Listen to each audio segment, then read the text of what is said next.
고린도전서 16장 15절로부터 24절 말씀을 한 절씩 교독합니다.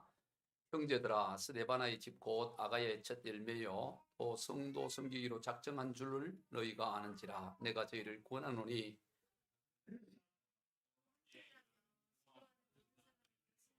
내가 스데바나와 두부드나도와 아기유고가 온 것을 기뻐하노니 그들이 너희의 부족한 것을 채웠습니다.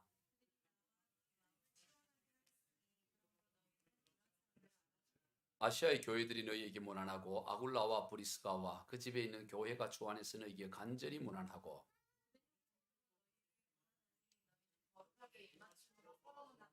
나 바울은 친필로 너희에게 무난하노니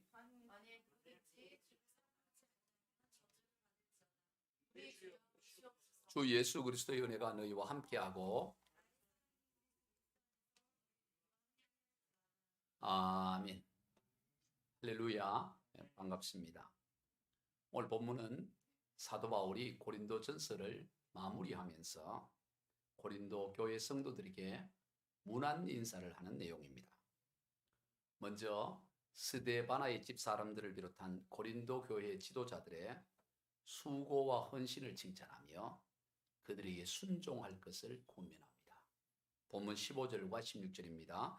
형제들아, 스데바나의 집 곧 아가야의 첫 열매요 또 성도 섬기기로 작정한 줄을 너희가 아는지라. 내가 너희를 권하노니 이 같은 사람들과 또 함께 일하며 수고하는 모든 사람에게 순종하라. 스데바나의 집 사람들은 고린도가 속한 아가야 지방에 처음으로 예수를 믿은 사람들입니다. 아가야 지방은 고린도를 수원이라고 하면 아가야는 경기도에 해당됩니다.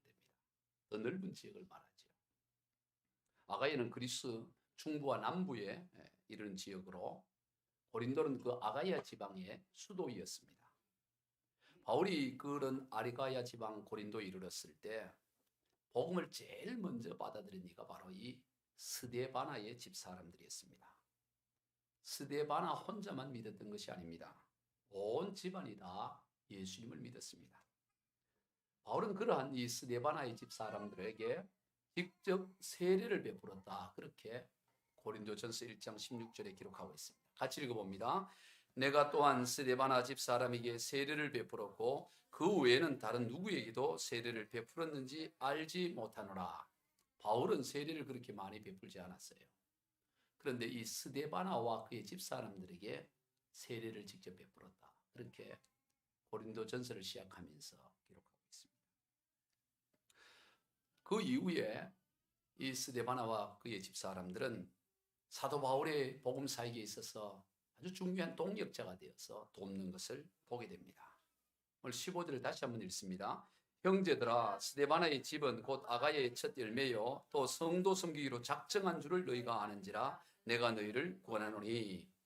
이 스데바나의 집은 아가야 지방에서 처음 예수를 믿었을 뿐만 아니라 성도들을 섬기기로 작정을 했다. 그렇게 말하고 있습니다. 구체적으로 어떻게 성도를 섬겼는지에 대해서는 우리가 기록이 되어 있지 않아서 알 수는 없지만 현지의 수신자인 이 고린도 교회 성도들은 잘 알고 있었을 것입니다. 요즘으로 말하면 이 스데바나의 집 사람들은 고린도 교회의 개척 멤버들이에요. 그런데 그들이 사도 바울을 도와서 온 성도들을 섬기기로 작정을 했던 것을 보게 됩니다. 그래서 고린도 교회가 세워질 수가 있었던 거죠. 사도 바울 혼자만의 노력으로 고린도 교회가 세워진 것이 아니었습니다. 스데바나와 그의 집 사람들을 비롯한 많은 이들의 섬김과 헌신, 그 결과로 세워진 것이죠. 그래서 바울은 바로 그러한 스데바나의 집 사람들을 비롯한 고린도 교회 지도자들을 잘 예우하고 또 그리고 그들에게 순종할 것을 오늘 본문에서 권면하는 것입니다. 다시 한 번 더 15절 16절을 읽습니다. 형제들아, 스데바나의 집은 곧 아가야의 첫 열매요 또 성도 섬기기로 작정한 줄을 너희가 아는지라. 내가 너희를 권하노니 이 같은 사람들과 또 함께 일하며 수고하는 모든 사람에게 순종하라. 이처럼 먼저 믿는 이들은 나중 믿는 이들을 잘 섬겨야 하고 또 나중 믿는 이들은 먼저 믿는 이들을 잘 예우하며 그들에게 순종하는 자세를 가져야 합니다. 그러는 데 있어서 먼저 믿는 이들의 섬김의 자세입니다. 여러분, 교회 공동체와 세상 공동체의 근본적인 차이가 여기에 있습니다. 섬김의 차이입니다. 세상은 나중된 자가 먼저 된 자를 섬기지요. 그게 질서고 원리입니다. 그러나 교회 공동체는 반대입니다. 먼저 된 자가 나중된 자를 섬기는 것이 질서이고 원리입니다. 예수님께서는 마태복음 20장 25절에서 이렇게 말씀합니다. 시작. 예수께서 제자들을 불러다가 이르시되 이방인의 집권자들이 그들을 임의로 주관하고 그 고관들이 그들에게 권세를 부리는 줄을 너희가 알거니와 너희 중에는 그렇지 않아야 하나니 너희 중에 누구든지 크고자 하는 자는 너희를 섬기는 자가 되고 너희 중에 누구든지 으뜸이 되고자 하는 자는 너희 종이 되어야 하리라. 인자가 온 것은 섬김을 받으려 함이 아니라 도리어 섬기려 하고 자기 목숨을 많은 사람의 대속물로 주려 함이니라. 섬김의 리더십입니다.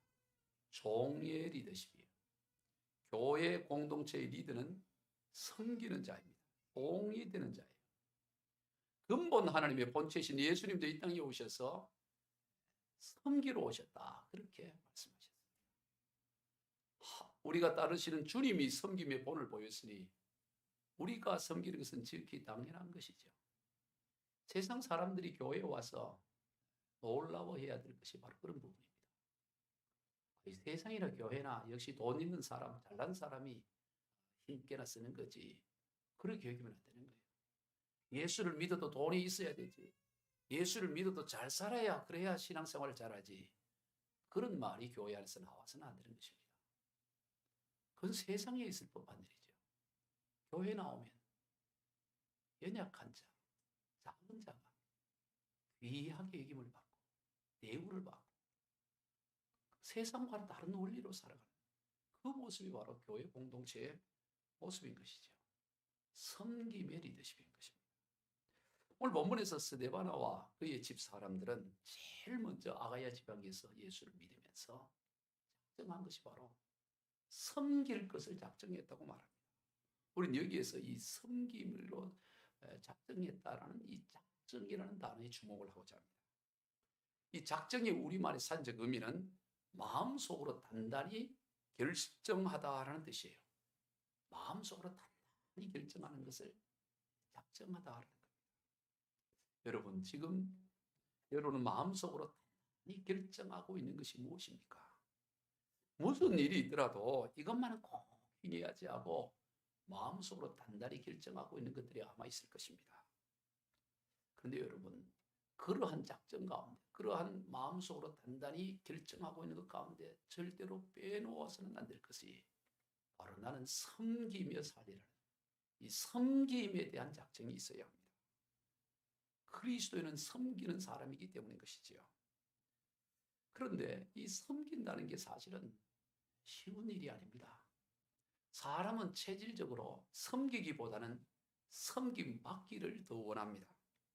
그래서 마음속으로 단단히 결심을 하고 결정을 해도 그런다고 섬겨지는 것도 쉽지가 않아요.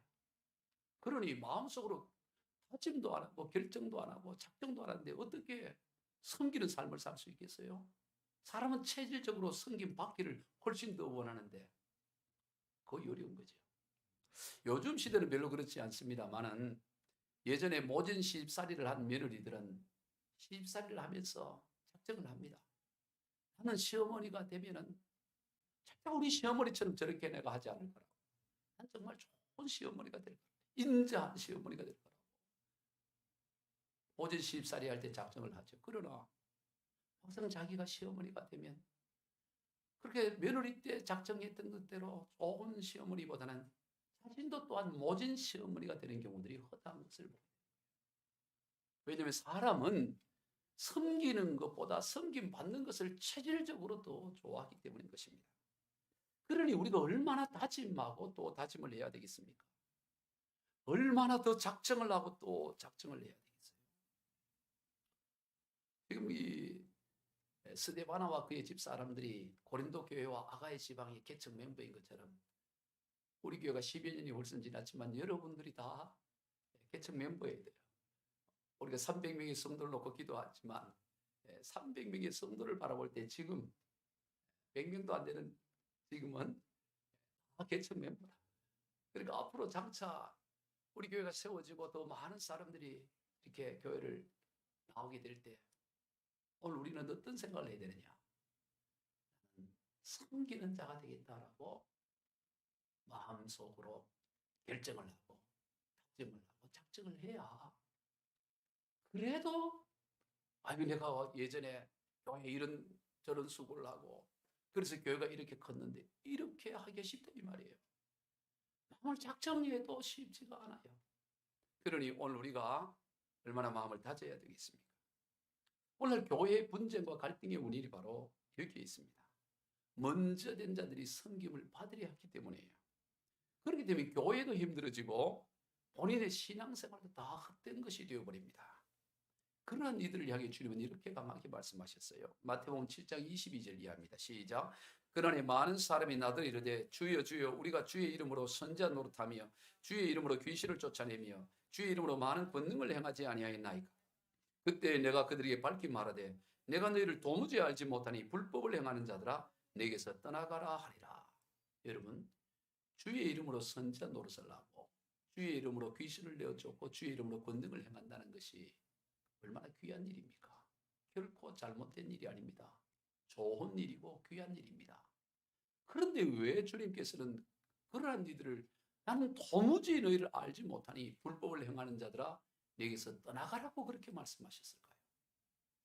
아니 귀신을 내어 쫓으려면 뭐 깡으로 쫓습니까? 주의 영이 주의 이름으로 성령의 역사함으로 귀신을 내어 쫓고요. 권능을 행하는데 자기 힘으로 행한 게 있습니까? 다 하나님의 능력으로 행하는데 아니 하나님의 능력으로 다 행해진 그런 일들을 행했음에도 불구하고 왜 주님은 도무지 나는 너를 모른다라고 하셨을까요? 주님이 역사하셔서 병도 고치고 귀신도 쫓아내고 선전 노릇도 했는데 왜 주님은 정작 모른다고 그렇게 하셨을까요? 그것은 바로 그들이 그러한 일을 바탕으로 해서 섬김을 받으려 했기 때문인 것입니다. 내가 주의 이름으로 선지자 노릇 귀신 내어 쫓는 일 그런 권능을 했다. 그러니 나를 섬겨라. 바로 그것이 불법을 행하는 거예요. 그래서 주님은 너희를 도무지 알지 못하니 불법을 행하는 자들아 내게서 떠나가라고 말씀했던 것입니다. 그러므로 오늘 우리가 끝까지 섬기는 삶을 살기로 오늘 본문에 나오는 스데바나와 그의 집사람들처럼 마음속으로 단단히 결정을 해야 되는 것입니다. 섬기며 살 것이다. 생명 다한 날까지 주님 앞에 서는 그날까지 오직 섬기며 살아가리라. 그렇게 작정해야 된다는 것입니다. 그리고 또 반면에 뒤따른 이들은 앞서 섬김과 수고로 믿음의 길을 걸어가는 이들을 존경하며 그들에게 순종하는 자세를 취해야 되는 것입니다. 교회는 세상과 다르니까 교회는 먼저 된 자들이 섬기는 것 당연한 거지. 나는 늦게 왔으니 나를 섬겨야지. 내가 섬김 받는 것 당연하지. 그렇게 해서는 안 된다는 것입니다.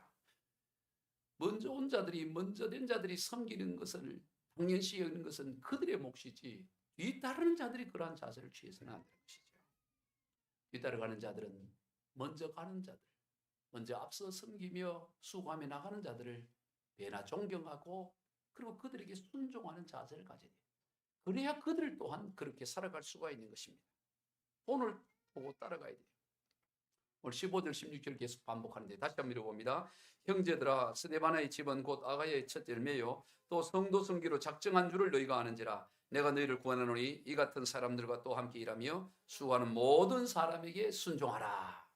우리가 먼저 된 자들은 작정해야 하고요 섬기기로 그리고 나중 된 자들은 존경하며 순종해야 하는 그런 공동체가 되어야 되는 것입니다.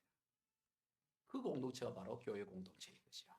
이것은 교회 공동체뿐만 아니라 우리 그리스도인에 속한 가정이나 또 우리가 속한 세상 모든 공동체 가운데서 그러한 모습을 보여줘야 돼요. 다음으로 오늘 본문 17절과 18절을 함께 읽겠습니다. 내가 스데바나와 부드나도와 아가이고가 온 것을 기뻐하노니 그들이 너희의 부족한 것을 채웠습니다. 그들이 나와 너희 마음을 시원하게 하였으니 그러면 너희는 이런 사람을 알아주라. 지금 고린도 교회에서 스데바나와 부드나도와 아가이고 이 세 사람이 바울이 머물고 있는 에베소 교회로 왔습니다. 고린도 교회는 유럽에 있고요. 이 에베소 교회는 지금의 터키 소아시아 지역에 있었습니다. 배를 타고 몰려온 거죠. 그런데 이 바울이 머물고 있는 에베소 교회에 고린도 교회 이 세 사람이 왔을 때 바울은 너무나 마음이 기뻤습니다. 그 고린도 교회 성도들을 보지를 못해서 마음 한구석이 텅 빈 것 같고 참 아쉬움이 있었는데 그들이 대표로 오니까 마음이 너무 기쁘고 충만해져요. 속이 시원해졌다고 말합니다. 이것을 이 세번역 성경에서 이렇게 번역했어요. 17절 18절 시작. 나는 스데바나와 부드나도와 아가이오가 온 것을 기뻐합니다. 그것은 여러분을 만나지 못해 생긴 아쉬움을 이 사람들이 채워주었기 때문입니다. 이 사람들은 나의 마음과 여러분의 마음이 생기를 불어넣어 주었습니다. 여러분은 이런 사람들을 알아주어야 합니다. 지금 이 오랫동안 고린도 교회 성도들을 보지 못해서 한켠에 아쉬운 마음이 있었는데, 보고 싶은 마음이 있었는데, 그런데 이들이 찾아옴으로 인해서 그 아쉬운 마음이 채워지고 마음이 시원해졌다 그런 말입니다. 사랑하는 성도 여러분, 성도들의 간의 만남이 그래야 됩니다. 특히 요즘 코로나19로 인하여 만나기가 어려운 부담스러운 그런 시기를 우리가 살아가고 있습니다. 이때 우리는 서로 만나지 못함으로 인한 아쉬움과 답답함이 있어야 돼요. 그리고 만나게 되면 기쁨이 있고 속이 시원해지고 생기가 넘쳐나는 그런 관계가 돼요. 그게 바로 교회 공동체예요. 코로나19 언제 끝나면 우리가 마음껏 만날 수 있을까? 그런 기대감과 사모함이 있어요. 그리고 만나고 나면 너무 속이 시원하고 기쁘고 생기가 넘쳐나요. 코로나 때문에 안 보니까 속이 시원하다 이러면 안 돼. 보고 싶어야 돼. 보고 싶어야 돼. 웃는 거 보니까 찔려서 웃는 건지 아니고. 그런데 보세요. 오늘 교회 공동체를 보면 그런 모습이 잘 보이지 않아요. 코로나19만 핑계일 뿐이지 코로나19 이전에도 이후에도 서로 별 관심이 없습니다. 물론 우리 새생명교회는 그렇지 않습니다만 대부분의 규모가 큰 교회를 가보면 서로 누가 누군지도 몰라요. 이 불교도인들은 뭐 스쳐만 지나가도 뭐 인연이 뭐 있다 그러잖아요. 근데 우리는 스쳐 지나가는 게 아니고 둘이 같이 앉아갖고 같이 장의자에 앉아갖고 뭐 할렐루야 찬양하고 했는데 그 옆에 사람이 누군지도 몰라. 관심도 없고. 그런 경우가 얼마나 허다합니까? 심지어 몇 년간을 예배에 참여했는데도 불구하고 목사님조차도 그 사람이 누군지 잘 몰라. 빨리 죽다고 가버리니까 많은 사람 다 눈에 들어올 수 없잖아요. 여러분 이것은 하나님께서 원하시는 하나님께서 디자인하신 교회 공동체의 모습은 아니에요. 교회 공동체는 서로 만나고 싶어야 되는 거예요. 주일이 기다려지고 너무너무 반갑고 집사님을 보니 주님의 모습을 뵙는 것 같은 말은 그래 안 하더라도 막 그런 기쁨이 생기가 나고 이런 관계가 되어야 되는 것입니다. 요즘 코로나19로 인해서 어쩔 수 없이 비대면 예배를 드리는 것이 원칙이죠. 그러나 엄밀한 의미에서 이 비대면 예배라는 것은 하나님이 디자인 예배가 아닙니다. 얼굴과 얼굴을 대면해야 돼요. 서로 보고 싶어하는 마음이 있어야 됩니다. 우리가 고린도전서를 강의하면서 교회는 예수 그리스도의 몸이라고 반복되어서 나누었습니다. 그런데 여러분 보세요. 몸이 한 곳에 모이질 않고 팔은 동대문에 가 있고 다리는 서대문에 가 있고 그럼 그걸 어떻게 같은 몸이라고 할 수 있겠어요? 몸은 한 곳에 모여서 하나가 되어야 되는 거죠. 그래서 보고 싶은 마음이 있고 어쩔 수 없이 떨어질 수밖에 없지만 그래도 만나고 싶은 그런 간절한 마음이 있어야 됩니다. 그리고 생기가 돋아나야 됩니다. 그런데 생기는커녕 만남이 괜히 부담스럽고 그래서 피하고 싶은 그런 관계가 혹 여러분 가운데 있지는 않습니까? 만약 그렇다면 이건 심각한 거예요. 예수님께서는 마태복음 5장 23절에서 이렇게 말씀합니다. 시작. 그러므로 네가 제단에 제물을 드리려 하다가 네 형제나 자매가 네게 어떤 원한을 품고 있다고는 생각이 나거든 너는 그 제물을 제단 앞에 놓아두고 먼저 가서 네 형제나 자매와 화해하여라. 그런 다음에 돌아와서 제물을 드리라. 여러분 예배, 제물 드리는 게 얼마나 귀해요. 이보다 신앙생활에 더 귀한 게 뭐가 있을까 싶습니다. 그런데 주님은 그것보다도 먼저 성도들 간에 서로 껄끄러운 마음이 들고 왠지 피하고 싶고 부담스러운 그런 관계가 있다면 그 문제부터 해결하고 그리고 예배를 드려라. 그렇게 말씀하는 것입니다. 오늘 우리가 어떤 방법으로든지 성도 간에 관계 회복이 이루어져야 됩니다. 그래서 만나면 반갑고 헤어지면 보고 싶고 그런 관계가 이루어져 가요. 그게 참된 하나님이 디자인한 교회의 모습인 것입니다. 여러분, 이 교회는 천국의 지점이라고들 누가 말하지 않습니까? 여러분, 이 천국의 지점에서는 아유, 저 인간 보기 싫다. 그래도 뭐 어쩔 수 있나? 뭐 교회를 다녀야 되니까. 그래 이제 다니는데 그럼 뭐 잠깐 다니다가 뭐 그 인간이 어떻게 될 수도 있고 내가 먼저 어떻게 될 수도 있고 그래 가는데 문제는 천국이에요, 천국. 천국 가서는 이게 피할 길이 없어. 그것도 뭐 영원토록 함께해야 돼. 그러니까 미리 좋은 관계 만들어 가야 돼. 지점부터 좋아져야 돼요. 본점 가기 전에 지점에서부터 다 풀어버리고 좋은 관계 그래 이루어 가야 됩니다. 다음으로 오늘 본문의 사도 바울은 아굴라와 브리스가 부부를 비롯한 소아시아 지역 여러 교회 성도들의 문안 인사를 한 걸 봐요. 우리 19절 20절 읽습니다. 시작. 아시아의 교회들이 너희에게 문안하고 아굴라와 브리스가와 그 집에 있는 교회가 주 안에서 너희에게 간절히 문안하고 모든 형제도 너희에게 문안하니 너희는 거룩하게 입맞춤으로 서로 문안하라. 지금 소아시아에 있는 여러 교회들, 특히 브리스길라와 아굴라와 브리스가의 그 부부와 그가 있는 그의 집의 교회들, 이 여러 교회 성도들이 고린도 교회에게 문안하는 인사를 합니다. 그런 데서 이 아굴라와 브리스가 이 부부, 우리는 이들 부부에 대해서 너무나 잘 알죠. 특별히 이제 결혼을 준비하고 또 이제 신혼생활, 미래의 가정을 꿈꾸는 이런 일들, 하나님 앞에 기도하기를 하나님, 우리 남편과 제가 브리스가와 아굴라와 브리스가와 같은 그런 가정 되게 해주세요. 성경에 나오는 부부 가운데 가장 롤 모델, 가장 추천하는 모델은 바로 이 브리스가와 아굴라. 이들 부부는 본래 이 로마에 살고 있던 유대인들이었어요. 그런데 로마의 글로디아 황제가 로마 시내에 있는 유대인들을 전부 추방을 해버렸습니다. 추방명이 떨어지니까 로마에서 이들이 어디로 오냐면 그리스 고린도 지역으로 와서 살고 있었습니다. 그래서 자기가 살던 곳에서 터전에서 쫓겨났으니까 얼마나 힘들었겠어요. 근데 거기에서 그들이 생계를 유지하기 위해 천막 만드는 일을 하며 살고 있었는데 그 천막 만드는 일을 통해 사도 바울을 만나게 됩니다.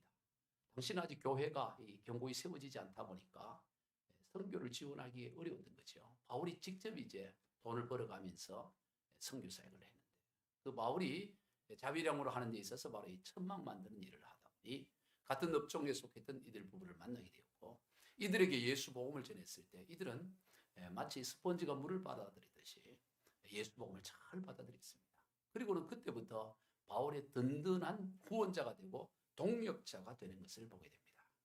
어떻게 바울을 동력하느냐면은 바울이 가는 곳에 사역을 하기 위해서는 무엇보다도 선교센터가 있어야 되는 거죠. 그냥 지나가는 사람 전도만 하고 끝나면 안 되잖아요. 그들을 다시 모아서 양육하고 그 교회를 세워가야 되는데 그 당시에 요즘처럼 무슨 뭐 부동산이 있어서 그 건물이 어디 나왔나 이렇게 세를 낼 수 있는 그런 구조가 아니다 보니까 또 그렇게 교회를 세울 수 있는 구조도 아니다 보니까 집에서 이렇게 예배를 드려야 되는데 집을 구하기가 믿지도 않는 사람들이 그걸 내어놓겠어요. 그래서 이 바울이 어디로 이렇게 선교를 간다 그러면 브리스가와 아굴라가 먼저 그 지역으로 이사를 가서 집을 구합니다.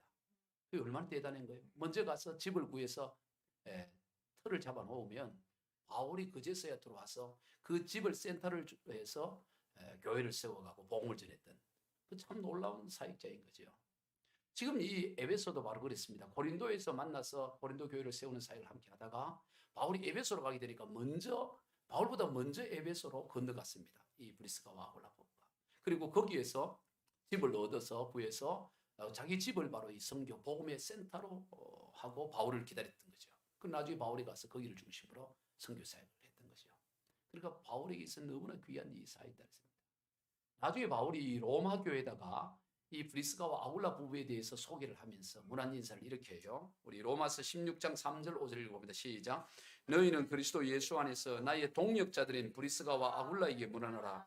그들은 내 목숨을 위하여 자기들의 목까지도 내어놓았나니 나뿐 아니라 이방인의 모든 교회도 그들에게 감사하느니라.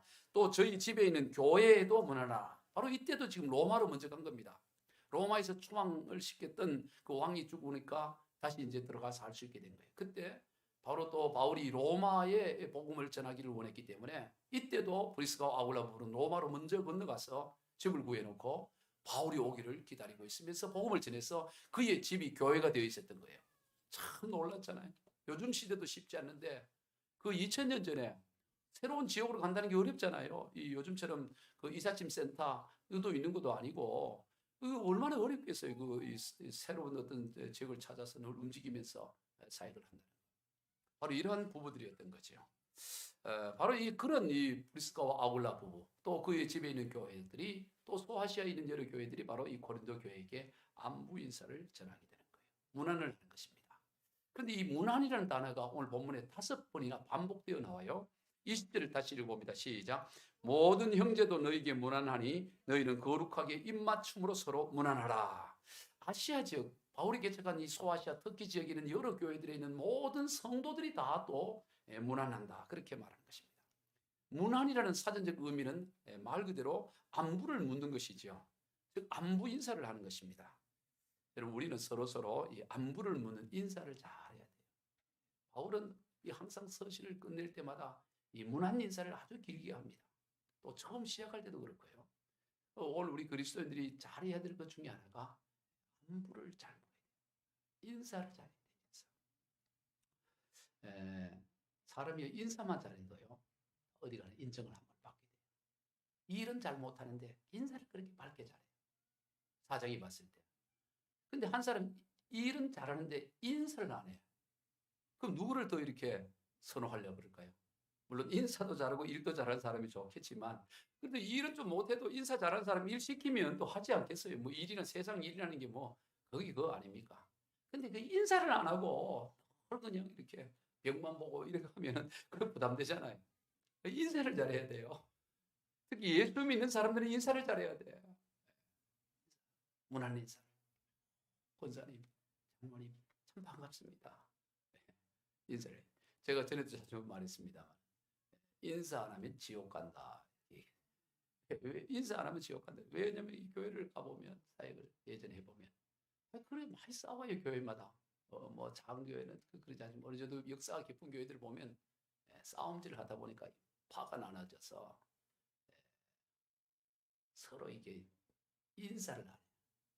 저 멀리서 보면 서로 고개를 돌리면서 가. 그게 문제더라. 그래서 제가 인사 안 하면 지옥 갑니다. 그렇게 얘기했어요. 왜 그랬냐면은 제 나름대로 논리는 이런 겁니다. 여러분, 우리 그리스도인 안에 누가 계십니까? 성령 하나님이 계시죠. 고린도전서 3장 16절을 보면 너희가 하나님의 성전인 것과 하나님의 성령이 너희 안에 계시는 것을 알지 못하느냐, 그런 말씀을 해요. 저와 여러분 안에 성령님이 계셔요. 저와 여러분 안에 하나님의 영이 거하시다고요. 그런데 하나님의 영이 거하는 사람을 피해버려. 성령을 피하는 꼴이 되죠, 결과론적으로. 사람을 피한다고 피하는 거지만 결과론적으로는 성령을 피하는 꼴이 되는 거예요. 하나님을 피하는 꼴이 돼요. 여러분, 하나님을 피하는 인생이 어떻게 천국에 갈 수 있겠어요? 물론 이걸 신학적 교리로 말하면 안 되겠죠. 강조하는 차원에서 그래 말하는 거예요. 강조하는 차원. 진짜 인사하면 지옥 간다. 이게 교리로 만들면 저는 통합교단에 쫓겨납니다. 그런 의미가 아니고 그만큼이나 중요하다는 거예요. 중요하다는 거. 인사 잘하시기 바래요. 마음에 안 들 수 있잖아요. 피하고 싶어. 그러면 성령님을 보서라도 인사를 해. 저 인간 속에 있는 성령님을 봐서라도 인사를 잘해. 그것만 인사만 잘해도요, 그게 얼마나 귀한지 말이에요. 아멘. 절대로 외면하고 피하면 안 됩니다. 다음으로 오늘 본문의 사도 바울은 친필로 자신의 문안인, 또 친필로 자기의 문안인사를 합니다. 바울은 주로 서신서를 쓸 때 다른 사람들로 하여금 받아서 쓰기에는 대필로 썼습니다. 자기가 직접 쓰는 게 아니고 불러줍니다. 불러주면 그 대필하는 자가 다 받았어요. 왜냐하면 바울이 뭐 시력이 안 좋아서 그랬는지는 알 수 없지만 대필을 했는데, 그러나 그 편지의 마무리는 항상 자기가 직접 써요. 편지 끝을 맺을 때는 문안 인사와 그리고 이 자신이 자필로 썼다, 이렇게 이제 하면 마무리를 합니다. 오늘 이 고린도전서도 마찬가지입니다. 우리 21절 22절을 봅니다. 시작. 나 바울은 친필로 너에게 문안하노니 만일 누구든지 주를 사랑하지 아니하면 저주를 받을지어다. 우리 주여 오시옵소서. 지금까지는 전부 대필로 했습니다. 불렀었어요. 불러주는 걸 다 받았었는데 이 마지막 끝부분에 가서는 친필로 쓴다고 하면 썼어요. 그런데 여러분, 친필로 내가 이제 문안한다고 문안하면서 뭐라 그러냐면 저주를 해요. 아니 친필로 이 저주하려면 앞에서 뭘 좀 하든가 이 마지막 편지 끝날 쯤 돼서 마지막에 이제 펜을 놓기 직전에 바울이 자기가 직접 쓰면서 저주를 말해요. 저주. 여러분 이게 이해가 돼요? 물론 내용적인 면을 보면 이해가 됩니다. 이러기 때문에 저주가 있을지어다 이래 하는데 그 내용을 보면 만일 누구든지 주를 사랑하지 않으면 저주를 받을지어다. 이 내용은 뭐 문제되지 않잖아요. 주님을 사랑하지 않으면 영원한 저주, 영원한 멸망이 이런 거 적이 당연하잖아요. 내용 면에서는 문제될 게 없어요. 그런데 문제는 형식적인 면입니다. 왜 이 내용을 제일 마지막에 생뚱맞게 이제 편지 펜에 놓으면서 제일 마지막에 이런 이 저주의 선언의 메시지를 하느냐 이 말이에요. 그것은 바로 그 다음에 이어지는 말씀입니다. 우리 22절을 같이 한번 읽어봅니다. 시작. 만일 누구든지 주를 사랑하지 않으면 저주를 받을지어다. 우리 주여 오시옵소서. 바로 이 우리 주여 오시옵소서. 우리 흔히 마라나타라고 하죠. 우리 주여 오시옵소서. 이 말씀 때문에 이것 때문에 저주를 선언하는 것입니다. 주님의 다시 오심 때문에 그런 거예요. 사도 바울에게 있어서 이 예수님의 다시 오심은 모든 삶의 기준이었습니다. 전부였습니다. 다시 오실 주님을 맞이할 신부로 다시 오실 주님을 맞이할 준비로 살아가는 것이 사도 바울에게 있어서의 삶의 전부였던 것입니다. 그래서 그는 마지막으로 편지를 마무리하면서도 만일 누구든지 주를 사랑하지 않으면 저주를 받을지어다라고 선언하고 있는 것을 보여요. 그만큼이나 바울에게 있어서는 지금까지 모든 내용, 모든 것은 결국은 다시 오실 주님을 맞이할 준비를 해야 된다. 인사를 하든 뭐를 하든 다 거기에 모든 것이 달려 있었던 것입니다. 그래서 그는 마지막에 그냥 좋게 하고 끝낼 수도 있는데 저주를 선언하면서 그를 맺으려고 하는 것입니다. 여러분 오늘 우리 그리스도의 삶은 우리가 지난 시간에도 살펴봤습니다. 끼어 믿음에 굳게 서서 남자답게 강건하라고 했던 사도 바울의 그 앞서에서 본면처럼 오늘은 항상 끼어서 다시 오실 주님을 맞이할 준비를 하는 것이 우리 삶의 전부가 되어야 되는 거예요. 주님 다시 오신다. 그러니 주님 다시 오실 주님을 맞이할 준비를 하며 살아야 된다. 그걸 마지막에 또 강조합니다. 그리고는 결국에 축복함이 끝을 맺어요. 우리 23절, 24절 있습니다. 시작. 주 예수 그리스도의 은혜가 너희와 함께하고 나의 사랑이 그리스도 예수 안에서 너희 무리와 함께 할지어다. 우리가 지금까지 살펴본 것처럼 고린도 교회는 무수한 문제들이 있었습니다.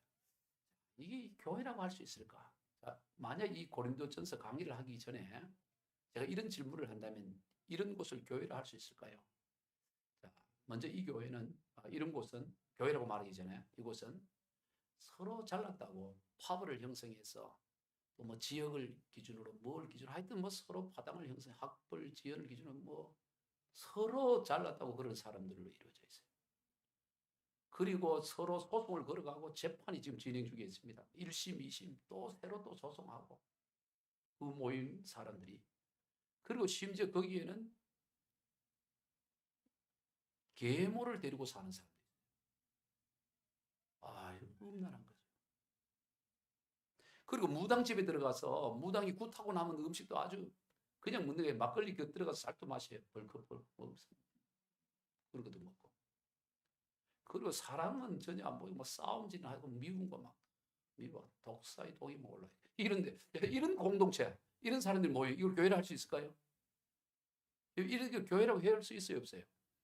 우리가 생각 이건 교회가 아니지 이래 생각할 수가 있습니다. 그런데 지금 제가 말한 게 다 어디예요? 고린도 교회의 모습이었어요. 이 모습이 전부 고린도 교회에서 나타난 현상이었습니다. 그런데 바울은 그런 것을 교회라 그래요. 그리고 축복을 합니다. 축복을.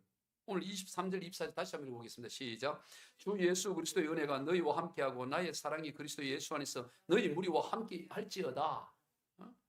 그리스도 은혜가 너희와 함께하고 나의 사랑이 너희 무리와 함께 축복을 하고 끝을 맺어요. 왜 그럴까요? 그럼에도 불구하고 하나님은 그런 공동체를 교회라고 하시기 때문에 내가 볼 때는 교회가 아니야.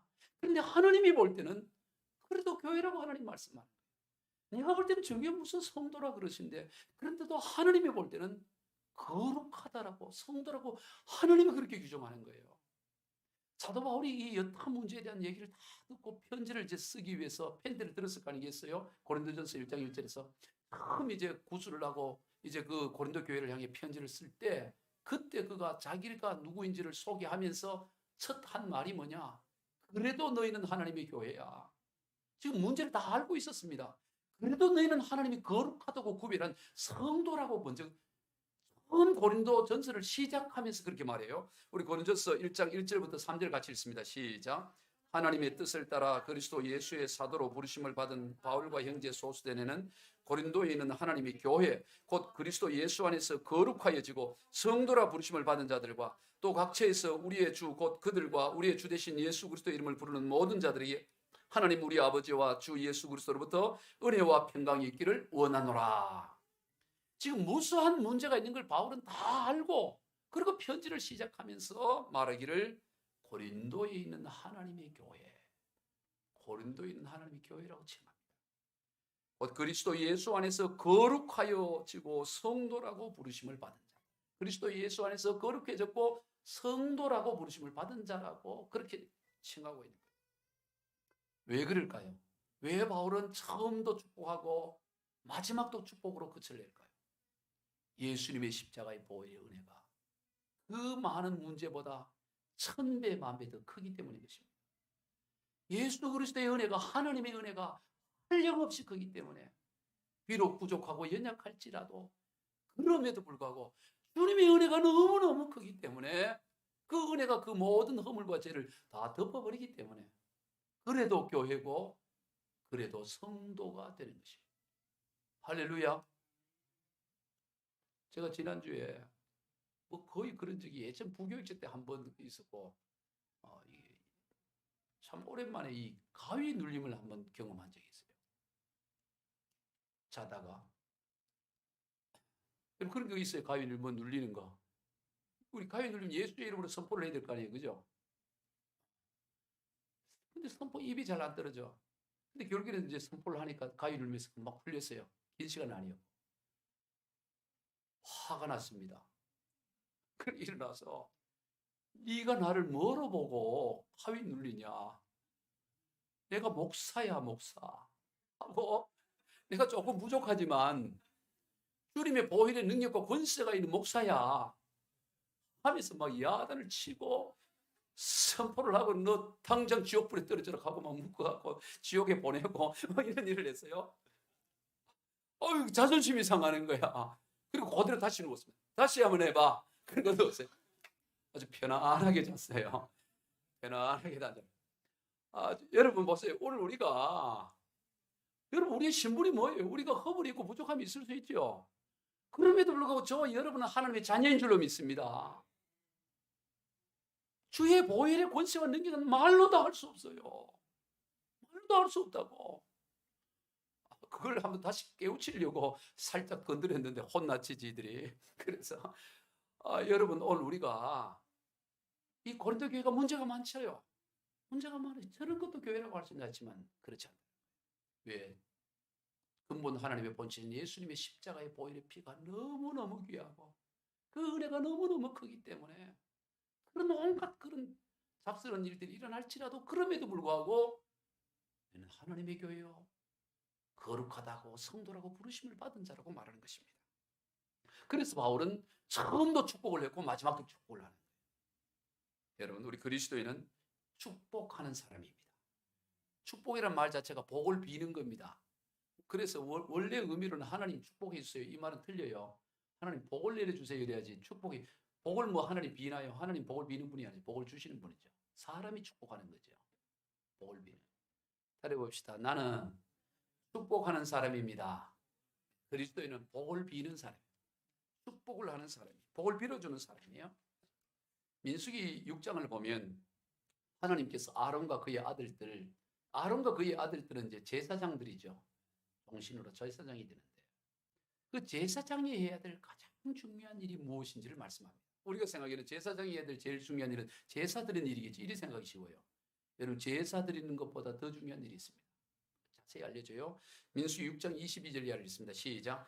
여호와께서 모세에게 말씀하여 이르시되 아론과 그의 아들들에게 말하여 이르기를 너희는 이스라엘 자손을 위하여 이렇게 축복하여 이르되 여호와는 내게 복을 주시고 너를 지키시기를 원하며 여호와는 그의 얼굴을 내게 비추사 은혜 베푸시기를 원하며 여호와는 그의 얼굴을 내게로 향하여 드사 평강 주시기를 원하노라 할지니라 하라. 그들은 이같이 내 이름으로 이스라엘 자손에게 축복할지니 내가 그들에게 복을 주리라. 어떻게 축복하라, 이스라엘 백성을 위해서 뭐라고 축복하라고 하는 그 내용까지 자세히 알려줘요. 이게 제사장이 해야 될 일이라. 그러면 하나님께서 제사장이 축복하는 그 축복하는 소리를 듣고 그대로 복을 내려주겠다고 약속하는 거예요. 여러분, 오늘 이 시대의 영적 제사장인 저와 여러분들이 해야 될 가장 중요한 일은 바로 세상을 향해 축복하는 일이에요. 성도 서로 간에 축복하는 일입니다. 복을 빌어주는 일. 이게 이 시대 영적 제사장이 해야 될 가장 중요한 일이에요. 복을 빌어줄 때, 그럴 때 그 복을 빌어주는 소리를 들으시고 하나님이 축복한다고, 복을 내려주신다고 말씀합니다. 이 목사님 그래도 복을 빌어주려면 그래도 복 받을 만한, 그래야 그 정도 돼야 이렇게 복을 빌어지. 저런 인간에게 복 빌어주셔야 되겠습니까? 그래 생각할 수 있죠. 그렇지 않아요. 그 인간도 복을 빌어주라 이렇게 말합니다. 로마서 12장 4절에 보면, 14절에 보면 핍박하는 자를 축복하라. 축복하고 저주하지 말라. 네 힘들게 하고 네 어렵게 하는 그 사람 복을 빌어줘라. 너는 축복하는 권세밖에 없어. 너에게는 축복하는 의무밖에 없어. 네가 할 수 있는 것은 입을 열어 복을 비는 것밖에 없지, 저주하는 건 네의 몫이 아니야. 그래서 에베소 4장 29절에도 무릇 더러운 말은 너희 입 밖에도 내지 말고 오직 덕을 세운 대로 소용되는 대로 선한 말을 하여 듣는 자들에게 은혜를 끼치게 하라. 너 입에는 더러운 말이 나올 수 없어. 저주가 네 입에 나오는 건 아닌데 어떤 이유로도, 너는 어떤 이유로도 해야 할 건 복을 비는 일밖에 없어. 그렇게 말씀해요. 그러네요. 하나님, 저 사람 복 받을 그래도 안 되는데. 아니야, 복을 빌어. 그러면 그 사람 복을 빌었는데 그 사람이 복을 받지 못하면 그 복이 돌아서 유턴해가지고 니한테 들어가. 니한테 다 돌아가. 그럼 여러분, 우리가 복을 받을 사람에게 복을 비는 것보다 사실 복 받을 사람이 아닌 사람에게 복을 비는 게 자기에게는 훨씬 더 유익을 가져오는 거예요. 그게 전부 자기에게 돌아오니까.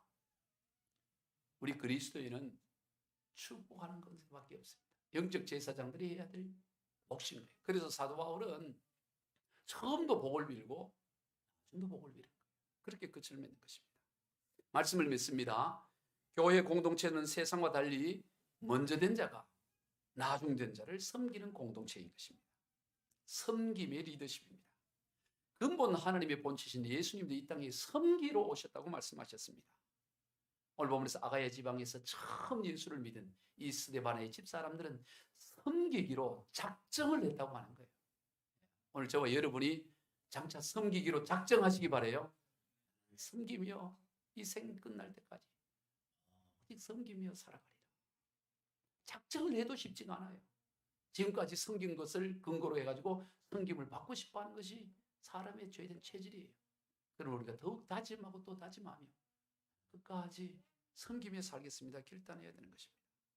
그리고 반면에 뒤따르는 이들은 앞서 섬김과 수고로 믿음의 길을 걸어가는 이들을 존경하며 그들에게 순종하는 자세를 가져야 됩니다. 그게 그리스도인이 모이는 교회 공동체의 참된 모습입니다. 그리고 만나면 반갑고 안 보면 보고 싶은 그런 마음과 그런 관계가 되어져야 되는 것입니다. 그래서 서로 만나면 생기가 돋아나야 돼요. 아멘. 교회 오면 막 생기가 돋아나요. 생글생글, 생기 발랄, 이래야 돼. 교회 오면 그래야 돼요. 세상에서 막 찌그러져 있더라도 교회 오면 막 싱글싱글 번글번글 이래야 되지. 아멘. 그게 교회 공동체, 하나님 그렇게 주신 겁니다. 그리고 서로의 안부를 잘 묻고요. 인사 잘하고요. 그리고 특히 성도들과는 더욱더 인사를 잘해야 됩니다. 왜냐하면 그리스도의 영이 우리 가운데 거하고 계시기 때문입니다. 그리고 우리 그리스도는 모든 삶의 기준이 다시 오실 예수입니다. 모든 것의 기준은 다시 오실 예수님. 마라나타, 주 예수여 어서 오시옵소서. 언제라도 주님, 그게 우리 모든 삶의 기준이 됩니다. 그리고 이 시대의 영적인 제사장들로서 언제나 축복하는, 복을 빌어주는 일을 해요. 오늘 그거밖에 우리에게는 할 일이 없어요. 저주 판단이 하나님 몫인 것입니다.